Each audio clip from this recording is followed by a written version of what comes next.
একটি সংখ্যার 3 গুণের সাথে দ্বিগুণ যোগ করলে 90 হয়, সংখ্যাটি কত? তো এখন কোন সংখ্যাটি সেটা আমরা জানি না, তাই এখানে আমরা ধরব সংখ্যাটি হবে ক।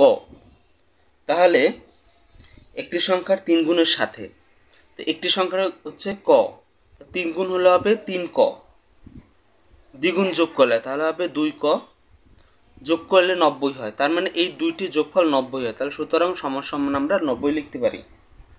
তো এখানে 3 ক 2 ক যোগ করলে হবে 5 ক, তারপর এখানে 90, তারপর আমরা এই 5টা এই পাশে নিয়ে আসবো, এখানে গুণ অবস্থায় আছে, সাইড পরিবর্তন হলে ভাগ হয়ে যাবে, 5, এখানে কাটাকাটি করলে হবে 18। তাহলে এখানে আমি ক এর মান পাই 18।